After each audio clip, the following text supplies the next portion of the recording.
Hello दोस्तों, स्वागत है आपका हमारे यूट्यूब चैनल युवा विद्यार्थी संघ नंबर 1 पर। आज के इस वीडियो में हम लोग देखने वाले हैं कक्षा 6 गृह शिल्प यूपी बोर्ड के पाठ 2 को।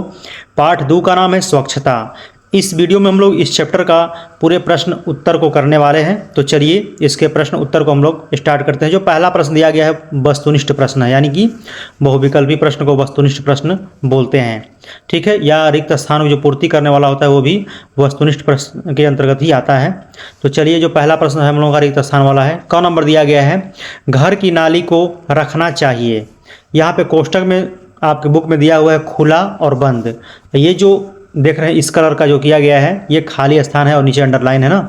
तो आपके बुक में खाली स्थान दिया गया था, यहाँ पे भरे हम लोग। ठीक है, तो क्या होना चाहिए, जो घर की नाली होता है वो क्या रखना चाहिए, उसको खुला रखना चाहिए कि बंद रखना चाहिए। तो ये बंद रखना चाहिए होगा, इसमें भरेंगे बंद। ख नंबर, घर की पुताई करनी चाहिए।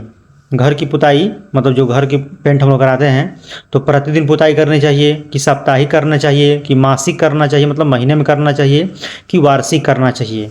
तो घर की पुताई वार्षिक करनी चाहिए, यानी कि साल भर में एक बार कर देना चाहिए। जैसे दिवाली आता है तो हम लोग घर की पुताई करते हैं हम लोग। ठीक है, तो वही चीज़ है वार्षिक, क्योंकि प्रतिदिन तो घर कोई पोतेगा नहीं इतना जल्दी जल्दी।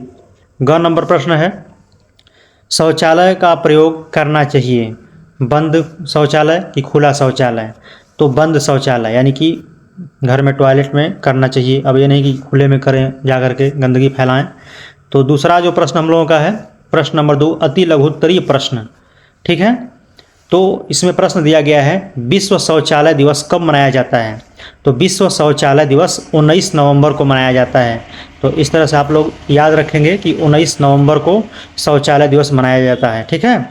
ख नंबर प्रश्न है, आकस्मिक स्वच्छता के अंतर्गत कौन कौन सी सफाई की जाती है। आकस्मिक मतलब अचानक स्वच्छता, अचानक साफ सफाई पे कौन सा होता है। ठीक है, तो देखिए आकस्मिक स्वच्छता के अंतर्गत ऋतु परिवर्तन तथा शादी विवाह के अवसर पर होने वाली सफाई आती है। यानी कि जो आकस्मिक सफाई की जाती है, स्वच्छता की जाती है, सफाई अभियान जो किया जाता है हम लोगों का, जैसे कि कोई ऋतु परिवर्तन, ठीक है, ऋतु परिवर्तन जब हुआ, बदला हुआ तो उसको सफाई करते हैं हम लोग। शादी विवाह कोई आ गया तो तुरंत उसको क्या करना है, जितना भी अर्जेंट में व्यवस्था करना है तुरंत उसको साफ सफाई हम लोग करते हैं। ठीक है, तो ये आकस्मिक स्वच्छता के अंतर्गत आती है सफाई। कौन कौन, ऋतु परिवर्तन तथा शादी विवाह के अवसर पर होने वाली सफाई किसके अंतर्गत आती है, आकस्मिक स्वच्छता के अंतर्गत आती है। तो इस तरह से आप अपने हिसाब से लिख सकते हैं इसको। ठीक है, ये कोई रटने वाली चीज़ है नहीं, समझ कर लेंगे तो आप लिख सकते हैं।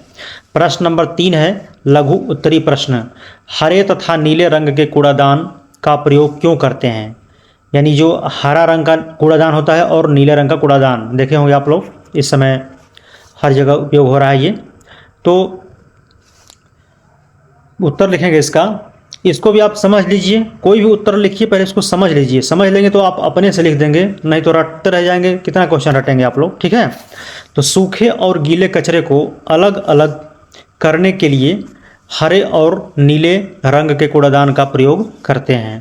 तो ये तो बात हो गया कि कूड़ादान का प्रयोग क्यों करते हैं, लेकिन थोड़ा और लिख देंगे इसमें कि गीले कचरे फेंकने के लिए हरे रंग के कूड़ादान तथा सूखे कचरे फेंकने के लिए नीले रंग का कूड़ेदान का प्रयोग किया जाता है। तो ये आपकी जानकारी के लिए जीके में प्रश्न पूछता है ऐसा वाला कि जो गीला कचरा होता है उसको फेंकने के लिए किस प्रकार का कूड़ेदान का प्रयोग किया जाता है।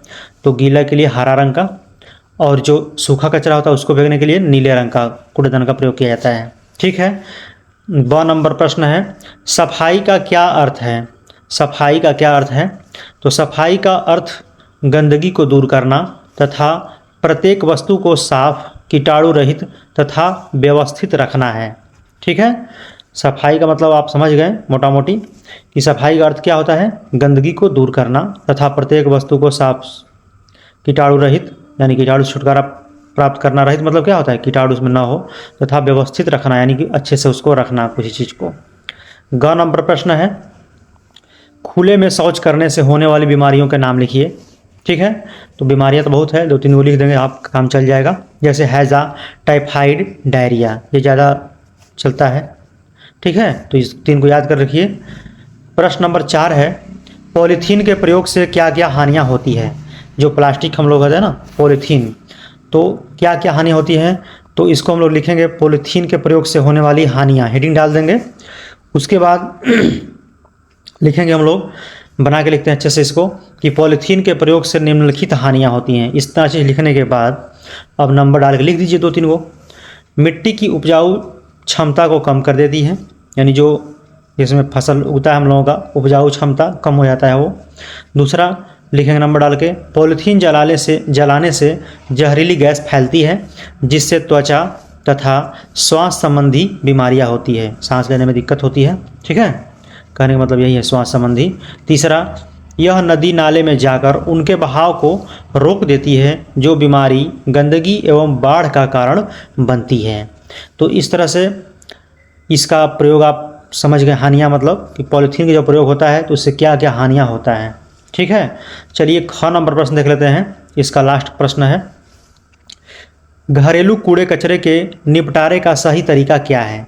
जो घर में कूड़ा कचरा होता है तो उसको हटाने का तरीका क्या है सही, मतलब उसको गायब कर दीजिए। ठीक है, यानी हटा दीजिए। निपटारे मतलब उसको समाप्त कर दीजिए। तो हेडिंग लिखेंगे हम लोग, घरेलू कूड़े कचरे के निपटारे का सही तरीका। थोड़ा हेडिंग डाल के लिखेंगे तो जो कॉपी चेक करने वाला होता है उसको अच्छा नंबर देता है वो। ठीक है, तो इसमें पहला लिखेंगे, घर के कूड़ा करकट को ढक्कनदार कूड़ेदान में डालना चाहिए। जो जैसे कूड़ादान होता है, एक खुला होता है, एक ढक्कन वाला होता है, तो ढक्कन जो उसमें बंद हो सके। ठीक है, तो वैसे बोला है कि ढक्कनदार कूड़ेदान में डालना चाहिए। ठीक है, ताकि इधर उधर गर्दा ना उड़े, धूल ना उड़े। दूसरा लिखेंगे आप इसमें, गड्ढा खोदकर, और क्या तरीका हो सकता है, मतलब एक तरीका तो ये हो गया, इस तरह से रख सकते हैं आप लोग, या इस तरह से भी रख सकते हैं।